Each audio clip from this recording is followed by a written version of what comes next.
კადრები ბოლნისის სიონიდან, რომელმაც საზოგადოების მწვავე კრიტიკა გამოიწვია, რამდენად შეესაბამება სტანდარტებს მსგავსი ფორმით ჩატარებული სამუშაოები მეხუთე საუკუნით დათარიღებულ ტაძარში, რომელიც კულტურული მემკვიდრეობის ძეგლს წარმოადგენს. კულტურული მემკვიდრეობის დაცვის სააგენტო ირწმუნება, რომ ყველაფერი სტანდარტების დაცვით მიმდინარეობს და ძნელად მოსახსნელ ადგილებში გამოყენებულია შესაბამისი მექანიკური საბურღ-სატეხის საშუალება.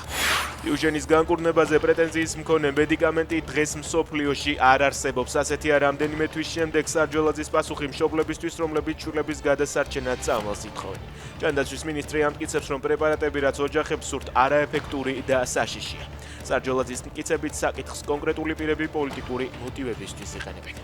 სპეცოპერაცია მარნეულში ცრუჩვენების მიცემისა და ჯგუფურად ჩადენილი ხულიგნობის ბრალდებით დაკავებულია 11 პირი, ერთს კი ბრალი დაუსწრებლად წარედგინება. გამოძიების ინფორმაციით, ბრალდებულებს შორის მომხდარი შელაპარაკება ფიზიკურ დაპირისპირებაში გადაიზარდა, რაც ერთი პირის დაჭრით დასრულდა.